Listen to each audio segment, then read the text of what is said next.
برای ما و برای تمام منیژه دولت توی داشت کی رو خونه‌دار کرد؟ مگر او پسر خونه‌دار کرد یا دخترش رو به شوهر داد؟ بعد 17 سالی خاموشی یک باره منیژه صحنه‌زیب از خودش درک داد و در نوارهای از دیروز تا امروز چرخ میزند که بانو منیژه پر افتخار دست پیشی بر مهمانان رو خوش آمدید میگوید و نگین اما قلاب چنانه که دست منیژه رو فشرده میگوید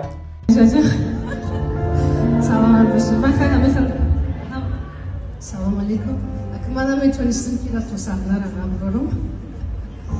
خیلی برای من دوستش می‌دارم شما شما برای ما و برای تمام مردم تاجیکستان بیرون از تاجیکستان شخصیت قیمت هستید.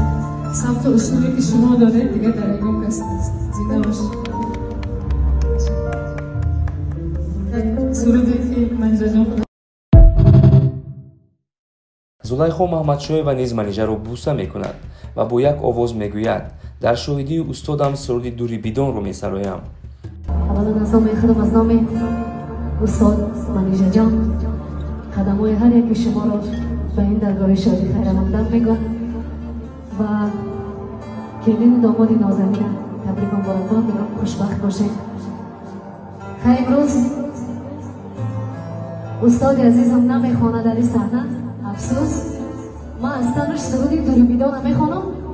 همه کسا برعکس فقط صدا رقصی میخوانم. به خاطر منیژه جان یک کنسرت بزنیم.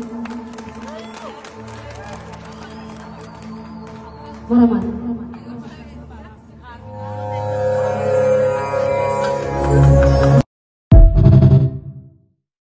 توی در یک کسروی برگزار گردید و تحت سرودی منیژه بانو که هر لحظه دلم یادی گلی روی تو دارد آغاز گردید و بیاید نظری خود رو به این نوارها میدوزیم.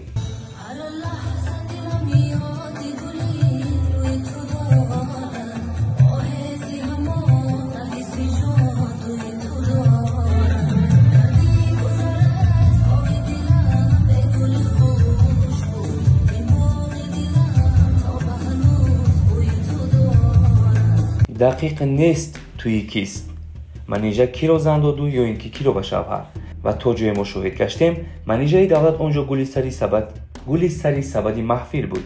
با کانال ما ابونه شدن و لایک و کامنت گذاشتن رو فراموش نسازید. خیلی کو گپ زنید زلیخای عزیز دل مردم چه خیلی افتی اکتا دل مردم چه خیلی افتم همی مکتب بزرگی منیژه دولت نه خیلی ما یک طرف همی خداکتا میگم عینی حالا گپ زن انا همی دل آدم را چه خیلی تاوشو نرفته دل آدم را تاوشو نرفته آدخته چه خیلی توشان رفت که اینا آمدم اینا شیشتم اینا با خودم گفتم اوقاتم بیارین خوردم میگم خیلی ما آدمی دیم خیلی تیاری ببینه کو بعد نمیومم خیلی یک اگر کی نمی نه دسترخوانی کم بغلی نه دسترخوانی به حد خروکای به حد با مزه دستش مو درد نکنه برش و سمبوسه بسیار با مزه. دوستان اگر بخواین که هم خیلی برنامه‌های جالب ما تست پیشکش میکنه مرحمت اویاکس با اینا که توصیه میتونم که نرخ‌های بلیتش دیگر اویاکس‌ها به نهایت ارزانه.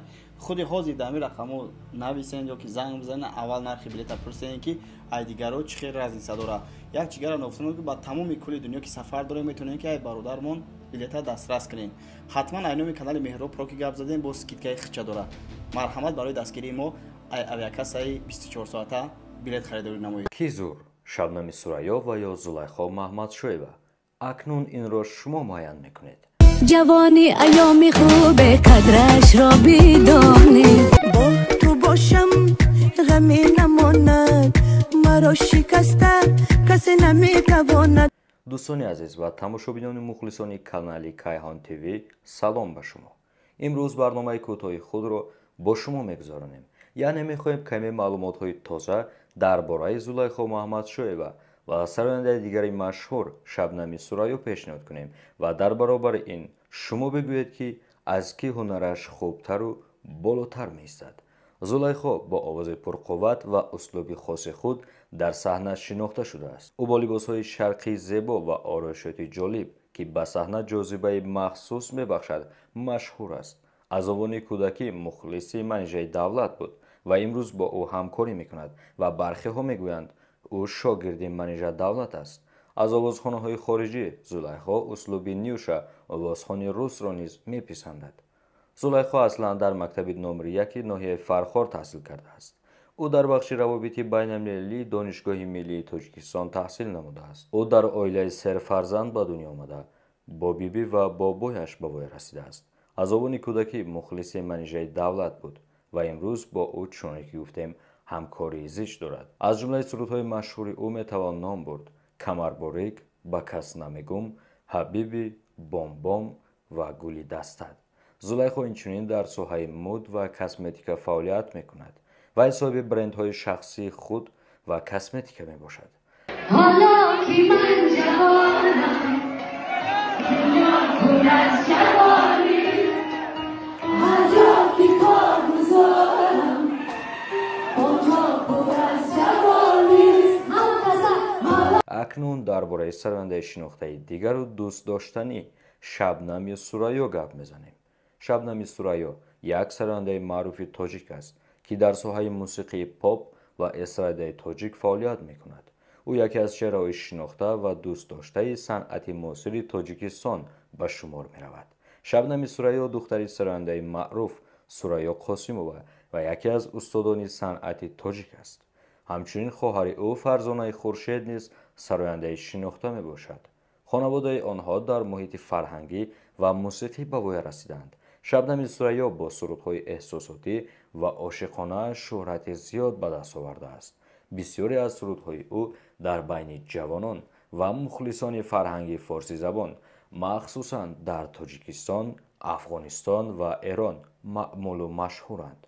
از سرودهای معروف او میتوان ذکر کرد: عاشق من، عیار، هر دو جانی من، مادر و دیگر سرودها. شبنم سوریا همچون یک زن در صحنه موسیقی تاجیکی نه تنها با آواز بلکه با تاثیر فرهنگی و نقش اجتماعی خود مخصوصاً برای دختران و زنان جوان نمونه است.